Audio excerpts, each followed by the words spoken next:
The Labour government are in a state of absolute blind panic. They're not quite sure what to do. I think it's pretty fair to say that Reform are leading now much of their agenda, certainly a lot of their narrative.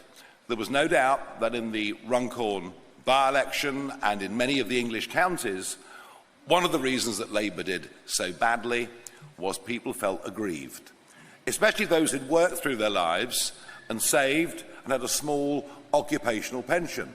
They were the people aggrieved that they were losing their winter fuel allowance. Many of them voted for us, quite a few of them too stayed at home. And it's an issue that I kept on pushing. I kept on saying, all but the very wealthiest pensioners should get the winter fuel allowance, particularly as we have the most expensive energy costs in the world, directly as a result, of course, of the fanatical embrace by both Conservative and Labour governments of net zero.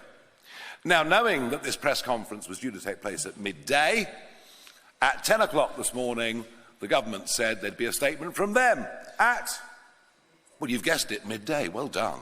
You're keeping up in the front. And they have reversed their policy, and all but those that earn £35,000 a year or more will now get their winter fuel allowance. It means that 1.8 million won't. Quite how they administer that £35,000 figure, I'm not sure. I always thought it would be easier to say no winter fuel allowance if you pay, say, 40p tax or more. But it is a considerable step in the right direction. There'll be a lot of pensioners out there very, very pleased, including constituents of mine in Clacton who served this country in World War II and felt they were being very badly treated. So look, I think we can claim some credit for this Express headline from last week, and well done the Express for splashing it, and I think we have made the political weather on this one. There is no doubt in my mind that the government would not have U-turned on this had it not been for the pressure that Reform UK is putting on them.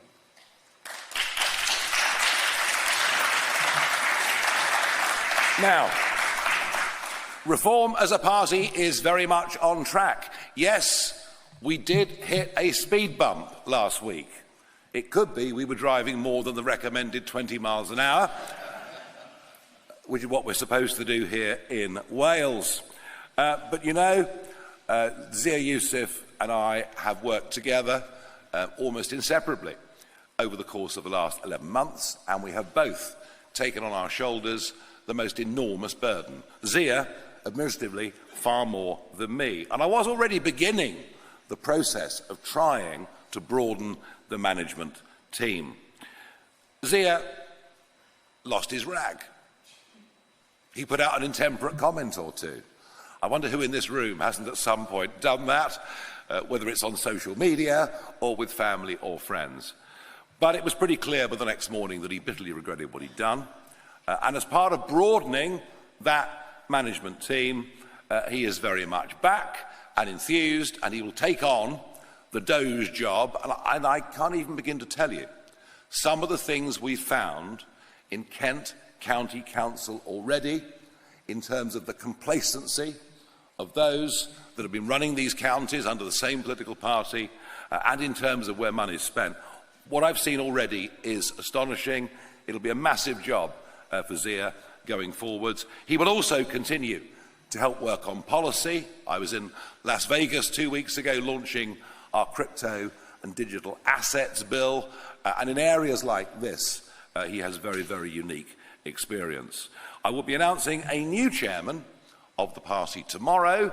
That'll happen at 11 o'clock in central London, and the new chairman will not be as bogged down with all the administration, with booking event halls and all the rest of it, as we broaden our team, and will be very much more of a front-facing person. We just had the English county elections. I don't think anybody would deny us the fact that it was an absolutely astounding success indeed. It went much further than I ever could have dreamt of. When it comes to chaos and losing chairman, I'd like to remind you, Harry, that the Conservative Party have had 7 chairmen since 2022 and 4 leaders. I mean, tough to keep up. Look, let's be clear. I think Zia's done a great job. Under enormous pressure. Oh, and by the way, a level of abuse, racist abuse online, unlike I think anybody in modern politics has ever had to put up with. He made a mistake. He got it wrong. It plunged us for a few hours into a difficult place. He expressed his regret to me.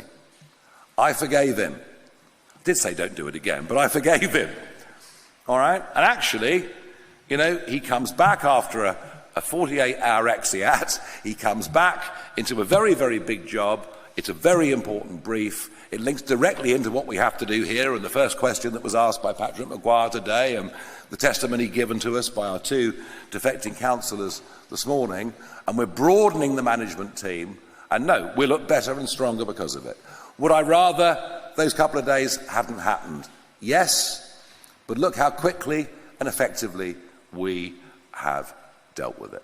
Thank you. You'll find around me the teams that work with me, many of them have been with me for over a decade. One or two that I've worked with for 25 years. People I employed in the city back in the 90s are still personal friends. I am someone that maintains long-term friendships, and I'll do that. But if ever anybody talks behind my back, or if anybody betrays that trust, then yeah, I'll never speak to them again. It's quite simple. And they should expect the same level of trust back from me. And when it comes to fallouts in politics, just have a look at the chaos of the Conservatives over the last few years. So look, I am loyal to people all the while they're loyal to me. If they're not, then things change. Inevitably what you get are people who think they're bigger and better than me. The parties will be better off run by somebody else than me, and that's what leads to the public fallouts, because they don't like the result of it. But I think what I've just shown you with Zia, was I annoyed with Zia on Thursday? Well, I wasn't exactly chuffed with what he had to say, or how the papers looked the next day, or what you had to say in your reports. But you know what? People make mistakes. And he came back to me and honestly said, look, I'm really sorry. And I've forgiven him. It's done. It's behind us. And we move on.